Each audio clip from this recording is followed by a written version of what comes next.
14? I read. Yeah. Oh my God. Is the average age they're put on birth control. So if they live to 80, they're on some sort of pharmaceutical for 60 some years. And this is all, by the way, this is also 8 to 10 years longer than men. Men on the average get put on some sort of pharmaceutical when they're in their early 20s, like 22 to 23 and a half or something like that, which is still crazy young. Like now they're putting kids on fucking Ozempic, dude. Yeah. Like, sad. Yeah, I heard about that. What the fuck, this Ozempic thing? It's like, I understand, like there's some pro Ozempic people, like Alan's good friend, Lane Norton. And I mean, so we have. You say that all the time as if we wouldn't fucking beat the fuck out of each other every time. I would. No, again. Hey, so I never, but anyway, so you can say that. I think he's a horrible fucking human being, and you're still friends with him, and you're in like his crew of people. I think he's a fucking asshole, and that'll always remain. But I always like to see your response when I say that. That's why I kind of pause. But this is entertaining. Yeah, so he believes that. Oh, he's a fucking fuckhead. Fuck him. So moving on. I'm sorry. We have an obesity epidemic. And they're like, well, it's causing people to lose weight. But as you dig in further, once you come off it, you actually gain all the weight back. And now they're finding, again, they have hyperplasia of fat cells, which means you lose weight, but you gain fat cells. So you gain weight, you have more fucking men in the boat, basically. You have more people growing, more fat cells growing. So again, they didn't come out with this to help people. They came out with this to get them addicted to something, because nobody's coming off that shit. Nobody's coming off that shit. Even when you look at it, you take a 300-pound person, which is staggeringly fucking common nowadays. It's unbelievable how ridiculous. The average male in America, by the way, should weigh about 165 pounds. Most men in America do not have the bone structure or genetics to support more than 165 pounds. Most men don't, you know? The fucked up thing is, though, you take a 300-pound male, put him on Ozempic, and the brag by the company is that person would lose somewhere around 42 pounds, right? They're still fat as fuck! They're still, so, like, after a year and $13,000 in pharmaceuticals, and they're then shitting themselves at work and fucking pancreatitis and all this bullshit, and they're going to lose 42 pounds, that's like fucking $700 a pound and less than a pound a week. As a weight loss coach, less than a pound a week is horrible. See, but the hormone clinics are prescribing that now, because again, it's a business. Yeah. You know, and lean people are taking it. Like, I know people, bodybuilders. I think Mike Israel's taking it, getting ready for a show. I'm like, this guy's like, he's the guy. I'm friends with him, but I don't know if he is. I heard Greg Doucette said he's taking it, because they had a little fucking drama going on. I was on vacation. I would have never watched it, but I'm like, okay, I'll watch Greg. And so apparently he's taking a GLP-1, and I'm like, so people are now taking GLP-1s to go from 10 to 6% body fat. Oh yeah. Stupid. Oh, yeah.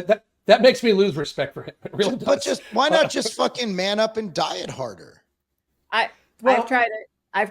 I admit it. How is it? I tried it because I wanted to see what it felt like. I tried semaglutide and tirzepatide for like, I think it was 3 or 4 weeks each. And I felt like I couldn't train because I couldn't eat enough. Like, not only does it like nuke your appetite, but you just have no interest in food. Like, you can put anything in front of me and I'd be like, that's cool. Really? Oh, I felt horrible. I was so tired. And people who are leaner tend to get like this more like CNS fatigue from it. Yeah, And because you have no energy stores.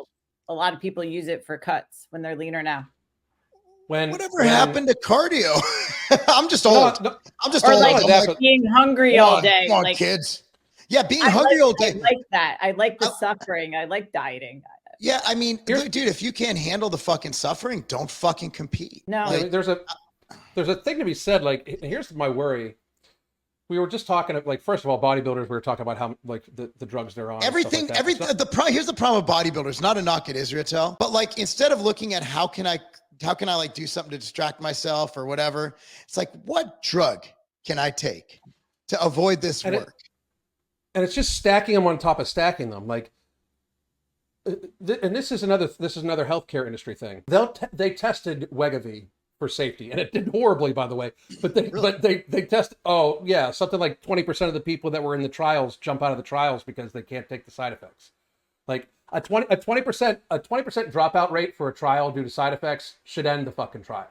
Yeah, Like, I mean it should absolutely end the fucking trial. But they test it for safety, right? It does have a black box warning on it. A lot of people don't realize that. But semaglutide, the actual core medication, has a black box warning for thyroid cancers and stuff like that. Not to mention suicidal ideation, so many other things, right? But they test it in a vacuum, though. Like, you get what I'm saying? Like, they're testing that drug specifically. They're not testing that drug plus the COVID vaccine, plus your statins, plus this, plus this, plus this, plus your diabetes medication. In the case of Mike Israetel, the trend, the master. the trend, the mastodon, all that stuff, right? There has to be a contraindication with something. Like, got if to you're be that much stuff. Absolutely got to be. Absolutely got to be. They're not testing this on bodybuilders. They're not testing anything on bodybuilders. Why would they? Yeah. We tested on ourselves. Yeah, exactly. They're like, they'll do the experiment for us. Every generation of bodybuilders, like back in my day, we just chewed ice cubes. Ephedra. We were just big, energetic loads just coming out. Anyway, it's been, respect to your time, it's been our hour and a half. This has been phenomenal. Dude, you've got to come back and join us sometime, Alex. We answered, yeah, please come back anytime. Yeah, if I'm invited, I fucking definitely. You guys, I mean, literally. If you enjoyed this video, you can see the entire podcast at rumble.com/evening rants.